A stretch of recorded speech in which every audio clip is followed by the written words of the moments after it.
So, like I said in the last one, which was Rogue, I'd be combining,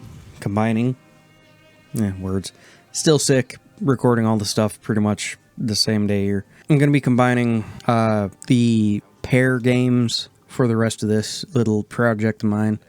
So this one is Unity and Syndicate. Unity was supposed to be the next big thing, the revitalization of Assassin's Creed after it had gotten stale by Ubisoft standards, because it wasn't raking in as much money as they thought it should. So they wanted it to look newer, to look more graphically intensive, to step away from the art style they were using, to go with a more realistic approach to it all. And this was one of the biggest letdowns of these games a lot of players had run into, myself included. We all know the memes that spawned from this, of the world disappearing, or the faces disappearing, and just eyes and teeth floating around, and Unity did not come off well when it first came out. I just recently replayed it when I replayed all of the Assassin's Creed games before Mirage came out, and I have to say it does not hold up as well as the other Assassin's Creed games. And my printer's going off. The combat system, they wanted to go for a more slow attack, dodge, parry, riposte. You're not an expert combatant like the other Assassins were. You're just a young French dude that has no idea what he's doing. You can't really fight off a bunch of people at the same time. You can't really do any of that shit, right? That's what they were trying to get at with the combat system in this game. It looks neat at times, it's just not as fun to play as the other games. And I understand they were trying to bring it back to the entirety of more stealth-oriented gameplay, but for the last 3 games, they've been going action first, stealth second. And to change it up as drastically, as quickly as they did with Unity, was a detriment at the end of the day. Unity, as you don't know, as some of you probably don't know anyway, set in Paris during the French Revolution. After all, pretty much every Assassin's Creed game has to be set in like a pivotal place at a pivotal time. The only one that really wasn't was like Rogue. Even then, Rogue was a bridge game up to this one to bridge the old with the new. Ubisoft recreated the city in all its glory with such striking detail that, quite frankly, people are still in awe of the shit today, such as the Notre Dame Cathedral. It took them 2 years to scan and model that cathedral into this game, which, not even really that big of a part of the game, to be honest. So accurate were these scans that after the fire in 2019, Ubisoft gave these 3D scans to the French government to help them rebuild the cathedral, right? That goes to show you how much love, time, and effort Ubisoft was still putting in at this point in time, even for this not so well-received game, that they wanted historical accuracy in their historical fiction game, right? Because first and foremost, it is historical, then it is fiction. One of the bigger things that they did in this Assassin's Creed game, besides the combat overhaul, was an overhaul words to the parkour system. They did something they should have been doing from the very beginning, a few games beforehand, allowing traversal up or traversal down with the holding of a button. Right up until this point, there's been running, and then there's been high profile mode, or high profile mode and then parkour, which is just the sprint button, which is usually bound to a trigger, and then like A, which allows you to parkour. Now you have your run button, and then if you hold like A, you would go up stuff, and if you hold B, you would go down stuff. It allowed for you to more easily traverse the map. It worked well. It's one of the better things that did work in Unity. And then you have the whole Unity part of Assassin's Creed Unity, the multiplayer. Now, Assassin's Creed has had multiplayer since Assassin's Creed 2, where you could play versus maps and death matches and whatnot. This is the first Assassin's Creed game to give you the ability to play co-op with your friends. Quite frankly, this is the type of co-op that should have been added in Assassin's Creed Brotherhood. Would have made quite a bit of sense then. Don't get me wrong, I fully understand single-player games, well, need to remain single-player games, right? There's always going to be a place for them. Quite frankly, my favorite type of games, but no matter how fun your single-player game is, there always comes a point in time when you're playing it when you think, well, fuck, this would be just a little bit more fun with my friends playing with me, right? So you don't need like an entire game mode dedicated to it. Just like, you know, allow your friend to jump in as like a NPC companion or something, right? I think the Fallout games would have been great for that. The Elder Scrolls games would have been great for that. Assassin's Creed, you know, get an invite from your friend, be able to jump into their game, help them with some shit, and then hop on out. Even would have worked just fine in Assassin's Creed Syndicate and pretty much every other Assassin's Creed game that's been made up until this point. But the multiplayer for this, there were entire missions and rewards locked behind the multiplayer features of it, which I did not like.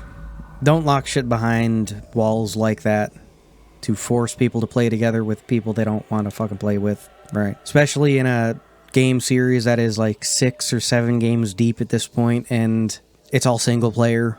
Yeah. And with that, we're just going to slip directly into Syndicate anyway.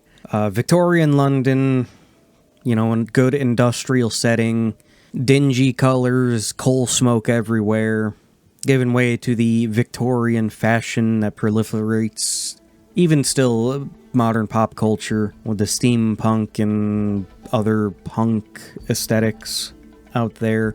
This was the first full Assassin's Creed game, mind you, with a female protagonist. Yes, you did have what's-her-face from Liberation? Yeah, Liberation. But that was a standalone DLC for Assassin's Creed 3, I do believe. Just like Freedom Cry is a standalone DLC for Assassin's Creed 4. Evie Frye, Jacob's sister, is the first female Assassin's Creed protagonist you could play as. And quite frankly, she's a better character than Jacob, in my opinion. It would have been better if you could just choose one of the two from the beginning. Would have been fine. People wouldn't have fucking complained. Maybe, you know, a couple of missions here and there where you have to play as the other one. Would have been fine too. A whole Dishonored 2 character choice thing could have worked well. Pick one, get different, you know, abilities and gear, and then the next time you play through, you can play as the other one, and once you've played through it as both of them, you unlock all the abilities and gear for the others to play as, and that probably would have been a better way than shoehorning in how they did this switch-off system in the game. Wasn't fun. I didn't much care for it. She was the better parts of the game, like I said. One of the biggest things, though, and you get it from, I think, Alexander Graham Bell, for one of the missions where you have to help wire up telephones or something, is the grapple hook, because the buildings are much taller in this game than other games, partly due to the new engine and partly due to buildings were just bigger at this point in time in history. You get a grappling hook that allows you to pretty much zip up to the top of any building or bridge gaps with zip lines to zip line across and shit like that, and it's fun. It's just, this game doesn't feel like Assassin's Creed, right? Unity was borderline with the guns you could carry in that game. This game is just, it doesn't feel like an Assassin's Creed game. It feels like a Watch Dogs game put in Victorian London, right? Figure it like this. Why would I want to creep around into a building to stab a dude that's making kids work, which was completely legal at the time, mind you, when instead I could just get a bolt-action rifle and sit across the fucking lot up on top of a building that I can get to quite easily with my grappling hook and just wait to shoot the guy when he goes in front of the window. Because that's what the assassins would be doing, right? Sure, it's partly to send a message that we can get you anywhere at any point in time, but come on now.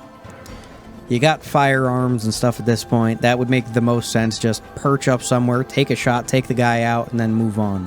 Which is why it doesn't feel as Assassin's Creed to me. Along with the guns, you got different melee weapons. Jacob and Evie can either use, I think, like knuckle dusters, machete-like knives, cane swords. You can also pick some different outfits and hats and stuff when you're not sneaking, as in you're not in an area for stealth because you can't toggle it. You'll pull your hood down and put on like a hat or some shit. I didn't like that aspect of the game. If you're an assassin, just walk around with a hood on, right? That's how it should be for the games. Beyond that, the combat was pretty close to Unity's, where it would make sense to have drop-in, drop-out multiplayer for Syndicate here. They didn't, which is kind of a bad choice on their part, in my opinion. This game was... well, people loved this game when it came out. It was more polished than Unity. Then again, anything would be more polished than Unity at its start. But it was also less ambitious than what Unity tried to be. This was a single-player game only, and the story was good for what it was. Again, you're tracking down another piece of Eden because the Templars have taken over London, and this piece of Eden could be the most dangerous of them all because it's a medical device used by the Isu that, since people don't understand how to use it or how it works, think it's just a magic cloth that'll bring you back from the dead. First time one of these pieces of Eden was mentioned is in Assassin's Creed 2. I do believe Mario Auditore there. Blinded in one eye. The reason he got healed was because he came in contact with one of these shrouds. It was kept under the villa for a while in the old well. I don't think this is the same one because this is sealed somewhere in one of the palaces or under some of the palaces in England there. Any which way, the antagonist of this game, extremely stupid. He takes this cloth that pretty much makes you immortal when you're wearing it and wears it as a goddamn scarf with just a thin chain holding it together. Man, stick it inside your shirt and tie it onto you like a sash or something. Don't let people see you got it on, right? That's... Anyway, antagonist aside, still heralded as one of the better Assassin's Creed games made up until this point. But then again, the last two that came out before this was Rogue and Unity. A lot of people didn't know Rogue existed, and Unity was Unity. Looking back, the stories of the games aren't the worst out there, but they're also lacking compared to the original Assassin's Creed games. And with Syndicate, that kind of put the final nail in the coffin for this chapter of the Assassin's Creed franchise, where they thought they were going to do something significantly different and make money off of it. Didn't quite work the way they wanted it to, but that's just kind of how that goes when you're making video games like this. They decided to pivot from Assassin's Creed Syndicate to try to go with the new hotness at this point in time. I say this point in time, Origins. RPG heavy, skill-based combat, dodge roll, stamina bar, Dark Souls, and people liked it. People liked it. It also kicks off the entirety of you no longer play as an assassin in the Assassin's Creed games. But that's a discussion for the next video, which is going to be on Assassin's Creed Origins and Odyssey. Thanks for watching if you are, and I will see you in the next one.